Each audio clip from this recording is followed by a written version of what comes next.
I would honestly say that anybody purchasing a new or a used motorhome, fifth wheel travel trailer, if you don't get it inspected, you are going to come up sorry somewhere in the future. Yeah.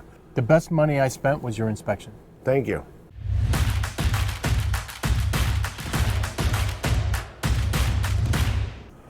All right, today's video might be the best piece of information you will ever have.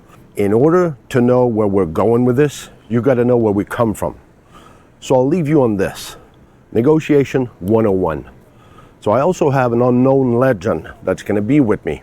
I'm going to go in and interview him. You're going to recognize him from some people that have been with us, know our video, you've been following us, you'll recognize this person. But at the end of this video, we'll also have a surprise for you. This might be how your dream RV will turn out to be at the end. Stick around, we'll be right back. As you know or may not know, I'm Pierre from Blue Ox RV Inspection. And I got to introduce to you Jeff from Dutch Star 4018. That's his model, that's what they had. It's a 2014 unit. Karen, who's behind the camera, trying to help us out here.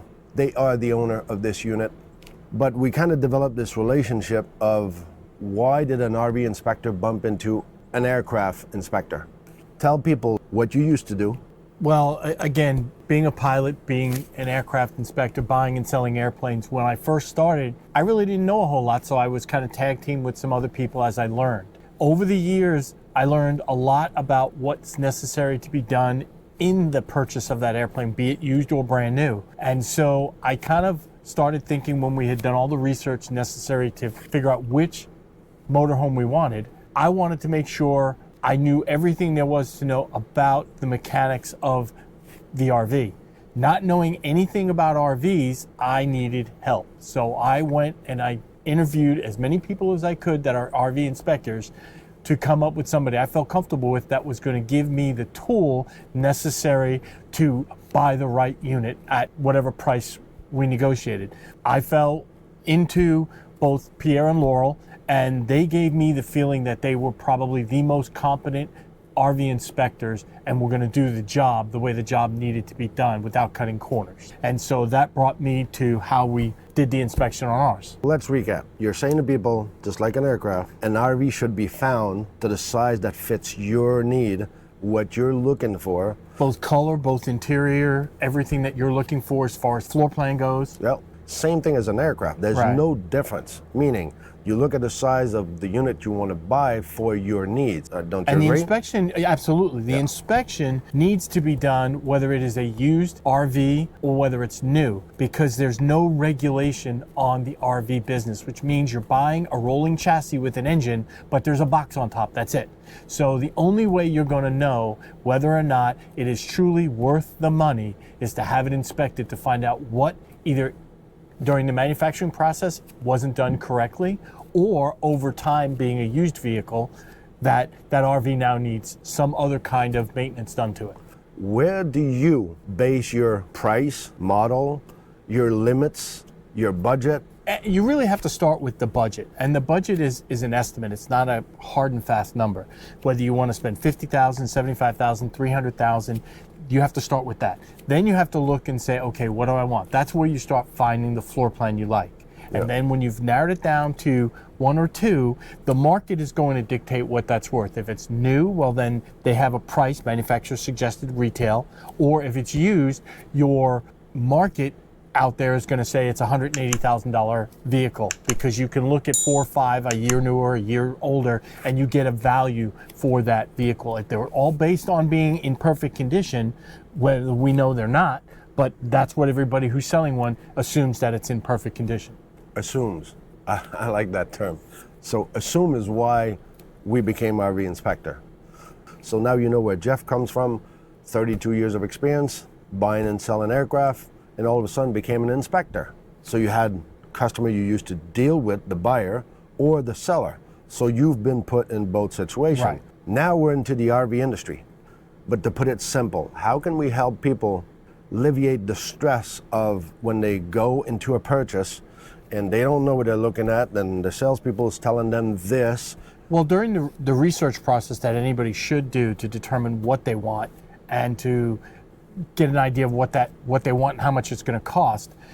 They have to look at it to decide, okay, I like this floor plan, I like these colors, I like this rig, without telling the salesperson or the individual owner, if you're buying it from a specific owner, that they love it, they're in love with it. Don't say any of the positives out of it, because you're losing your negotiating abilities. Then you bring in an inspector. And that inspector is there to find everything that is wrong with it, whether it is a small cosmetic blemish or whether it's a major component that needs to be worked on. It's all money, so when you're all said and done, anything can be fixed. It's how much work you want to put into it, but at the same time, how much money is it going to cost to put that into shape so that you can drive down the road. And so that's the tool that you gave me, was your report gave me a list of everything that needed to be done. Whether it was a small blemish or whether it was a major component, I knew how much it was going to cost for me to put this in what I would consider to be pristine condition. Now, the owner, we bought it from a private owner, the owner made it out like it was an absolute pristine thing. Now, when we looked at it through the eyes of just cosmetics. And we said, we really like this. I want to move to the next step. What's the next step? Bringing in an inspector for them to really look at this thing and tell me what's wrong. Why do you buy an RV and why do you have an inspector? What's the purpose of having the inspector? Well, you buy the RV for a lifestyle and for a journey. You use an inspector to make sure that what you're hoping to purchase is worth purchasing, or at least you have a complete understanding of what's involved in making it the rig you want it. And the market value of what it's worth right now. Correct. And from there you deduct what you don't want or you'll have to pay. Coming back to your story, you guys' story, you put 11,000 miles, you said. Since we purchased it, yes. And within the 11,000 miles of traveling here and there and all over the place, you also had everything corrected because you organized, everything is in order. So is everything 10-2 now? Everything is on your list and my list, because there were items that I added to it just to give me the warm and fuzzy feeling. Every single thing has been addressed. What's the difference between an aviation inspection and an RV inspection? What's the difference? Honestly, other than that they're two different vehicles, there really is no difference. You are inspecting it to find out its roadworthiness and its usability worthiness. In an airplane, I'm looking at the airworthiness of it and the overall condition of it. If there's a small tear in a seat, that's not an airworthiness issue, but it still goes down to the value of that particular vehicle, or in this case, an airplane. The reason why people have an inspection is because they don't know what they don't know, as I didn't know in the RV business. So I needed someone who could tell me what I don't know so I could use that to further negotiate the value of that vehicle. So in an airplane, you use all the things you find during an inspection to come up with a list of things that need to be repaired. The advantage of having you, Jeff, with us was you have a lot of knowledge in a lot of different fields that a lot of people will say, well, I don't have that kind of knowledge, so that's why we're trying to help out people. But even with all his knowledge, both of them went from Florida to Yuma, Arizona, to Louisville, Kentucky. You went to a lot of places to find the unit. Right. When you found the unit, you flew there and you called me from there. Correct. Just to confirm that, okay, it looks what it looks like. We asked a couple of questions, and then I figured, okay, well, he's knowledgeable. He knows. He saw it. He's in the garage. He's seen it. And that's when he says, okay, we're fine. So when are you coming here? That's why I was like, okay, well, you know about everything about it. Why are you calling me? I want you to justify people. That's the point we're trying to make here, is to justify why you need an inspection. Even if you think you know everything and you build houses, you're a plumber, you're an electrician. You don't know what you're looking for. You don't know what you're trying to find. If I give him a report, which I did, he looks at everything and he understands exactly what I found. But I wouldn't have been able to find it myself because I don't know what to look for and how to look for it. That's the point. And that's the real... But, okay, so let's go back to Economic 101. We're trying to help out people financially. So how do you go from, okay, I hired my inspector, he delivered this, you got an inspection, to end up with a report. Once you got the report, what did you do? What was the purpose of having the report? The report was a tool, and I used that tool to help decide how much was going to be required in money.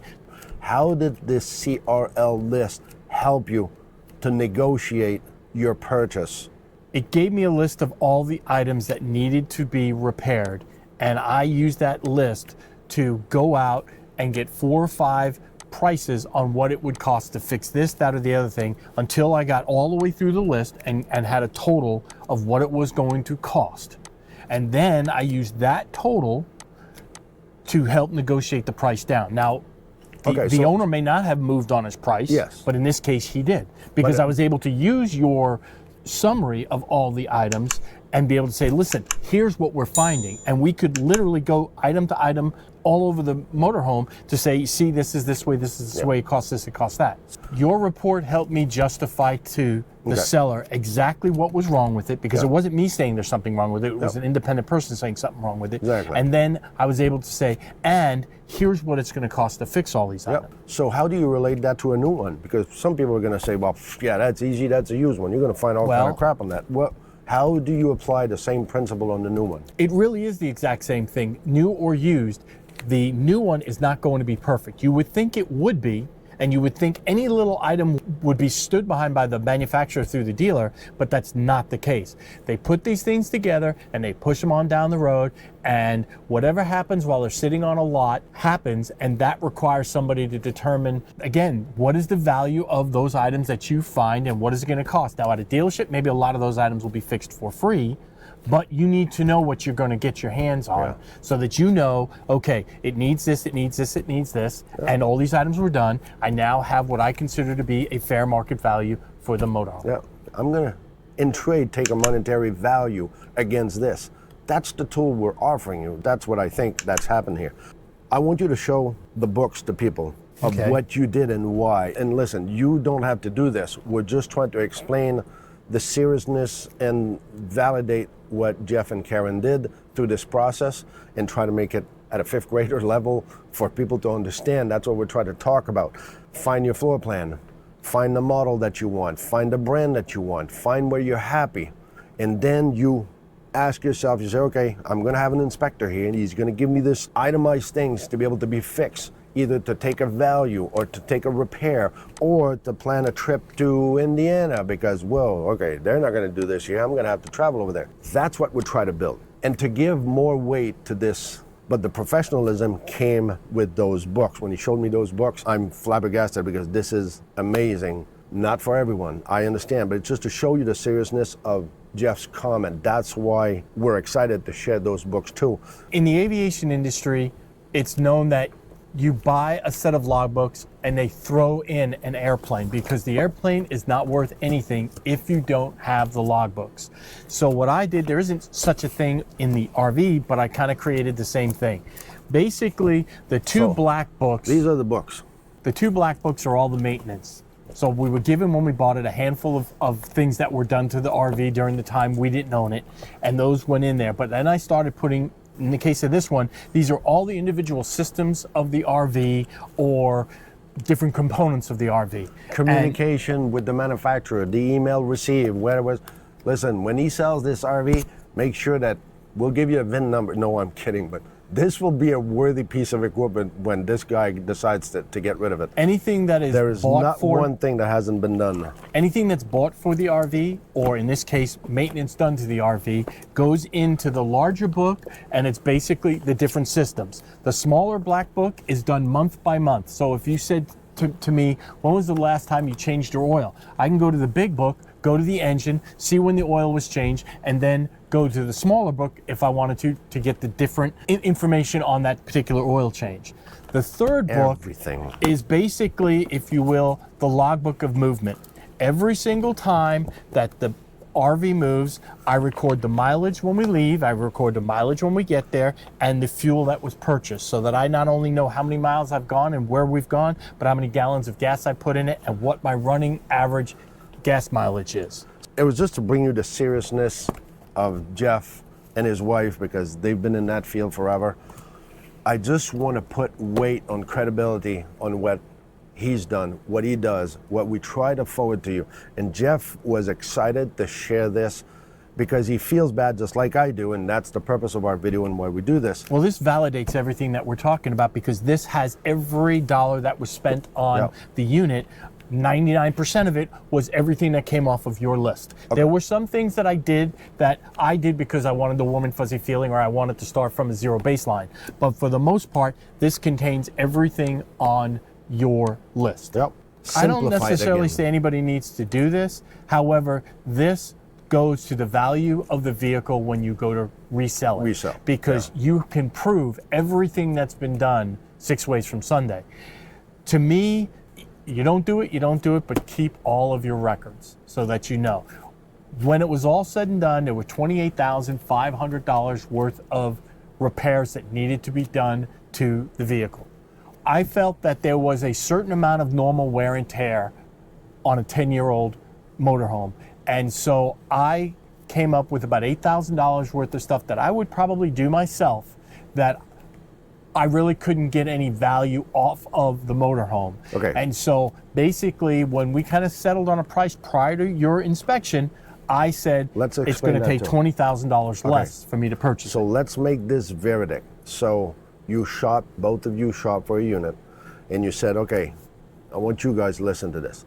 We found this unit, brand spanking new, 14, 18, whatever, and you shop the national price of how it should be selling to a pristine unit. Correct. So you start with a price. Right. Which was? $190. Okay, so $190. So we start at $190. You're offering this. Okay, that's what I want for my rig. I want $190. Any Joe Schmo goes there and says, okay, well, I'm going to buy yours instead of the other one in Chicago because it's worth $190 wherever. I'm trying to teach people a lesson here. If you didn't have a repair list, if you didn't have your CRL, you would have offered $190,000 because, well, that's what I'm buying. Granted, it was Arizona. It was in an air-conditioned garage, RV garage, and so why didn't you just buy it at $190? It was perfect. You were there in the garage. It was beautiful. Buyer beware.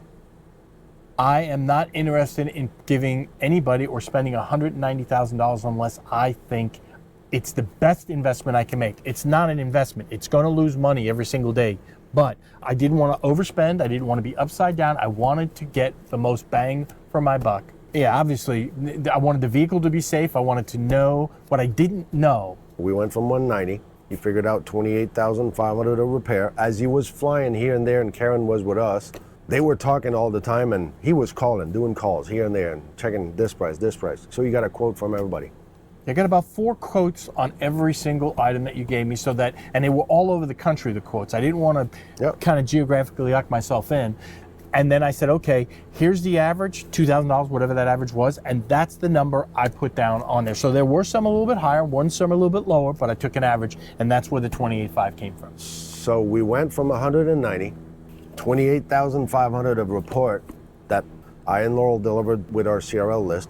From there, where was your line in the sand where you say, no, this is where I'm going, this is negotiation, you got to draw that line? Again, I felt that there was about $8,000 worth of cosmetics that I could live with based on it is a used vehicle. It was 10 years old. So taking that $8,000 off was basically $20,000. So I said my line in the sand is $170,000. At $170,000 and 1 penny, I'm walking away from the deal because you can't be emotional about it. This is a lot of money. So you buy it for the amount of what you want to pay for it and no more, because there are plenty of other units out there. Yes, it'll take you a while to find them. And yes, I would have possibly have spent another inspection fee, which was worth its weight in gold because it gave me the tool I needed to buy this correct. Same thing with a brand new unit. There's no difference. That's why I'm trying to correlate both of them together. New or used, there's no difference. The value of repairs or needs or findings on the new one is typically less because there's more new stuff. There's less wear and tear like we had in the slides and stuff, but I know they've been waiting for this. I want to show them how that piece of equipment went from this video linked above his head to what we're going to show you later. What should people retain of this? Keep the emotion out of the deal. Emotion out. Keep the positive thoughts of the motorhome you're looking at to yourself. Don't show your cards ever because you're giving away your negotiating capability. So would we have the opportunity and the privilege to be able to visit that rig? Sure.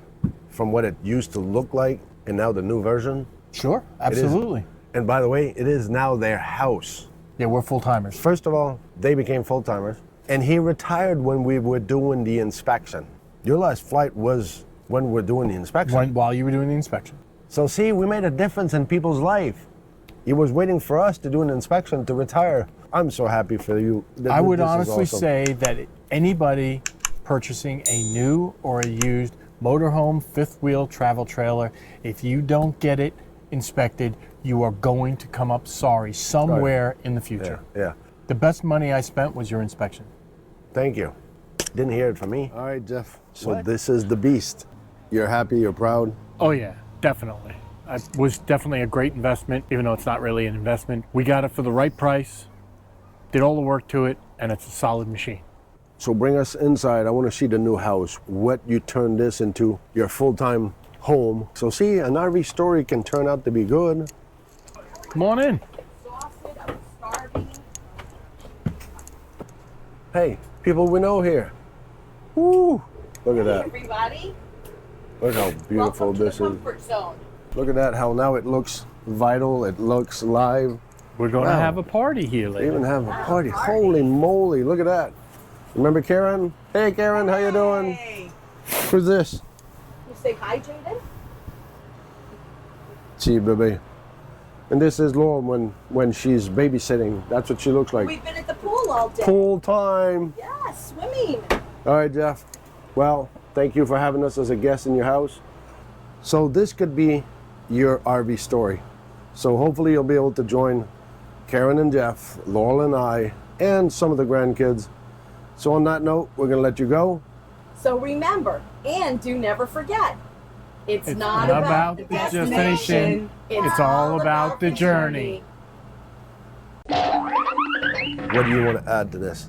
What should people? Okay, let's do it this way. My shoulder hurts. What should people retain? That's what I'm gonna ask. Well, first of all, safety comes first. So you want Hold to on, put your hold fam. Oh, I'm gonna ask a question. What? The ring, marrying Nate, marrying your wife. Oh, that was Karen says marrying his wife. that was the best thing. Yes. That's not bloopers. That is reality right there. Why not? We're not supposed to. We're not supposed I to. don't say have that. kids. They can't do nothing to me. So we got the grandkids with us, and we'll somewhere, and we'll go check their RV a little bit later. Laurel's gonna kick your ass. You know that.